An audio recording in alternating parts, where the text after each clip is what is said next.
그에 앞서 저희가 의총이 끝나면 이상민 의원을 연결하겠다고 했는데 지금 이상민 의원님이 의총장에서 잠깐 나와서 저희 연결하려고 계십니다. 그래서 연결해서 몇 가지 의총 분위기를 좀 여쭤보도록 하겠습니다. 이상민 의원님 나와 계시죠? 네, 안녕하세요. 의원님 아직도 민주당 의총 결론이 안 났나요? 네, 상당히 치열하게 토론 중에 있고요. 예, 예. 물론 전체적인 기조는 이제 부정적 기조가 큽니다. 부결 모두가 쪽이 크다는 말씀이시죠? 어떻다 말씀을 전달할 수는 없지만 대체로 예. 부정적 의견이 크고 이제 그럼에도 불구하고 대승적으로 하자는 일부 의견이 있지만 어쨌든 하여튼 상당히 토론 진행 중입니다. 그러면 앞서 저희 이희정 기자 얘기 들어보니까 일단 첫 번째 의제는 자유투표를 할 거냐, 당론을 정하지 않고 아니면 당론을 정할 것이냐 이런 얘기들이 많이 의총장에서 오갔다고 하는데요. 이 부분에 대한 입장은 정해졌습니까? 아니 정해지자 그건 논의를 안 했고 잘못 전달된 거. 아 그런가요? 예. 예, 한덕수 총리 후보자에 대해서 인준을 어떻게 할 것이냐 그 부분에 대해서 지금 토론 중이고요. 예. 그 방식을 자유 토론을 하느냐 당론으로 하냐는 그건 논의한 바 없습니다. 아 그렇습니까? 아무래도 네. 이제 내부적으로 소통하면서 했는데 그 부분이 조금 오류가 있었던 것 같습니다. 일단 한덕수 후보자를 부결해야 된다라는 의원들의 발언은 어떤 이유가 좀 많았습니까? 우선 한덕수 총리 후보자의 알려진 여러 가지 결함들이 있지 않습니까? 이른바 전관예 의혹이요? 총리를 그만둔 이후 12년 동안 예. 하여튼 상식선에서 국민적 기준에 비춰볼 때 너무 지나친 과다한 보수를 챙겼다.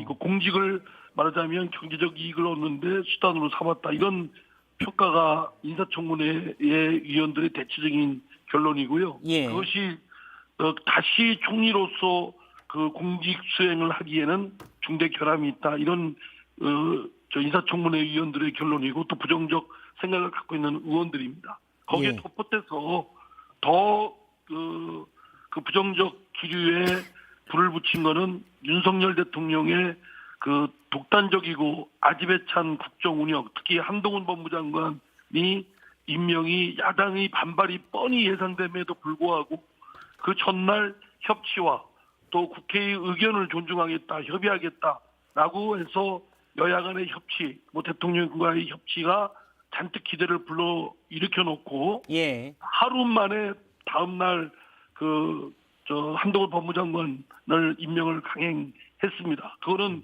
야당의 반발이 뻔히 예상되는 것이 예상됐음에도 불구하고 그걸 한 거 보면 협치를 한다는 것은 말뿐이고 그냥 정치적 허사에 불과하고 실제는 그냥 밀어붙이고 결국 이렇게 밀어붙이는 거에 대해서 야당이 발목 잡는다라는 프레임을 씌워서 지방선거에 정치적 이득을 얻겠다. 예. 이런 매우 불순한 의도까지 윤석열 대통령의 행태에 대해서 그런 판단이 쓴 것이 더 크게 작용했다고 봅니다.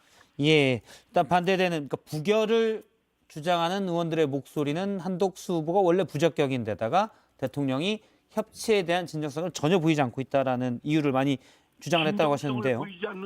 진정성을 보이지 않는 정도가 아니라 진정성을 뒤집고 완전 하루 만에 이거는 야당에 대한 또 야당을 지지하는 국회의원 국민들에 대한 깔아뭉개기다라고 생각하고요. 예.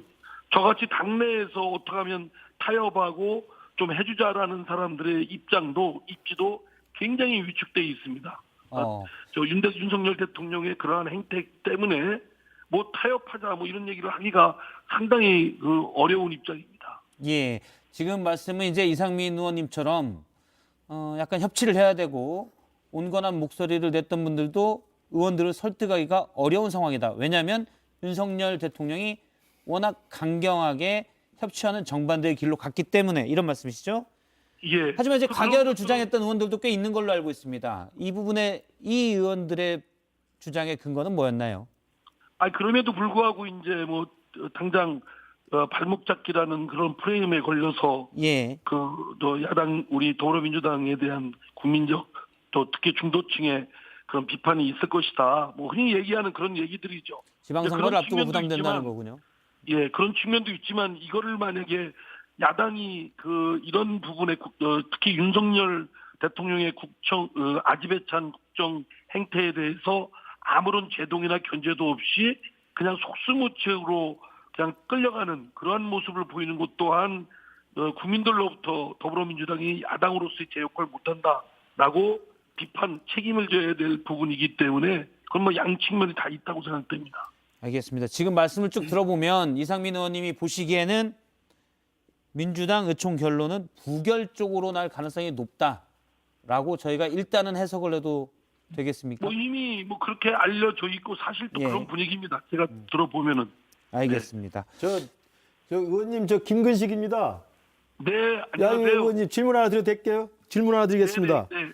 아유, 아, 어쨌든 교수님, 부결적으로 부결적으로 가닥에 잡히는 모양인데 다른 건 몰라도 국회의장 후보에 꼭 당선이 되셔서 이 하반기 국회에서는 정말 우리 이상민 의원님께서 협치에 좀 선봉장에 서주시길 간절히 부탁을 드리겠습니다. 아, 그러면 김근식 교수님이 우리 당 의원 국회의원이 되시면 더 훨씬 손쉬울 텐데. 지금 저쪽에 가 계셔가지고 별 도움이 안 됩니다. 이쪽에서 열심히 하겠습니다. 지금 전혀 도움이 안 되는 말씀을 하고 계시는 것 같은데요.